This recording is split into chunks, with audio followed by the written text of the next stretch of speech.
ਅੱਜ ਦੀਆਂ ਖਬਰਾਂ ਵੱਲ ਚੱਲੀਏ ਤੇ ਪ੍ਰੈਜ਼ੀਡੈਂਟ ਡੋਨਲਡ ਟਰੰਪ ਹੁਣੀ ਹਾਰਵਰਡ ਯੂਨੀਵਰਸਿਟੀ ਦੇ ਨਾਲ ਜਿਹੜੀ ਆ ਲੜਾਈ ਉਹਨਾਂ ਦੀ ਬਿਲਕੁਲ ਸੀਮਾ ਤੇ ਪਹੁੰਚ ਗਈ ਆ। ਅੱਜ ਪ੍ਰੈਜ਼ੀਡੈਂਟ ਡੋਨਲਡ ਟਰੰਪ ਉਹਨਾਂ ਨੇ ਅਨਾਉਂਸ ਕੀਤਾ ਆ ਕਿ ਉਹ ਹਾਰਵਰਡ ਯੂਨੀਵਰਸਿਟੀ ਦਾ ਜਿਹੜਾ ਟੈਕਸਟ ਐਗਜ਼ੈਂਪਟ ਸਟੇਟਸ ਹੈਗਾ ਆ ਉਸ ਨੂੰ ਰਿਵੋਕ ਕਰਨ ਜਾ ਰਹੇ ਹੈਗੇ ਆ। ਕਹਿੰਦੇ ਵੀ ਮੈਂ ਚਾਹੁੰਦਾ ਆ ਵੀ ਇਸ ਨੂੰ ਰਿਵੋਕ ਕੀਤਾ ਜਾਵੇ। ਸੋ ਇਸ ਨੂੰ ਲੈ ਕੇ ਜਿਹੜਾ ਆਈਵੀ ਲੀਗ ਸਕੂਲ ਆ ਇਹਨਾਂ ਨੇ ਸੂਹ ਵੀ ਕੀਤਾ ਹੋਇਆ ਟਰੰਪ ਉਹਨਾਂ ਨੂੰ, ਕਿਉਂਕਿ ਫੈਡਰਲ ਫੰਡਿੰਗ ਰੋਕ ਦਿੱਤੀ ਗਈ ਸੀ।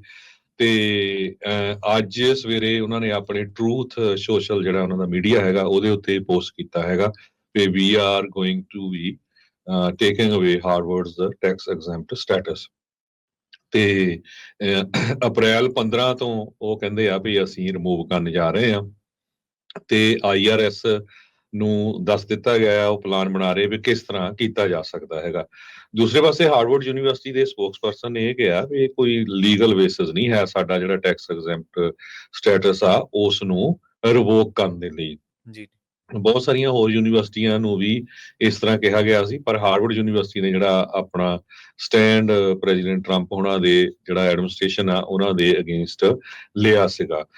ਕਹਿੰਦੇ ਵੀ ਇਹ ਬਹੁਤ ਰੇਅਰ ਆ, ਕਦੇ ਹੀ ਵਾਪਰਦਾ ਵੀ ਜੇ ਕੋਈ ਇੱਕ ਇੰਸਟੀਟਿਊਸ਼ਨ ਆਫ ਹਾਇਰ ਐਜੂਕੇਸ਼ਨ ਉਹਦਾ ਜਿਹੜਾ ਟੈਕਸ ਐਗਜ਼ੈਂਪਟ ਆ ਰਿਵੋਕ ਕੀਤਾ ਜਾਵੇ।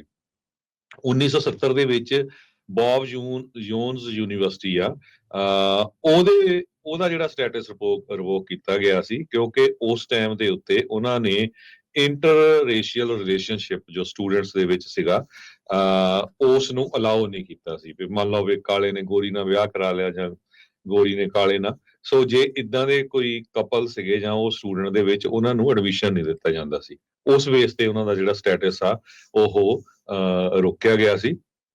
ਪਰ ਬਾਅਦ ਦੇ ਵਿੱਚ ਉਹ ਜਿਹੜੇ ਉਸ ਯੂਨੀਵਰਸਿਟੀ ਨੇ ਆਪਣਾ ਫੈਸਲਾ ਵਾਪਸ ਲੈ ਲਿਆ, 2000 ਸਨ ਚ ਲਿਆ ਸੀ ਤੇ ਫਿਰ ਉਹਨਾਂ ਦਾ ਜਿਹੜਾ ਟੈਕਸ ਐਗਜ਼ੈਂਪਸ਼ਨ ਸਟੇਟਸ ਆ 2017 ਦੇ ਵਿੱਚ ਜਿਹੜਾ ਚਾਲੂ ਕਰ ਦਿੱਤਾ ਗਿਆ ਸੀ।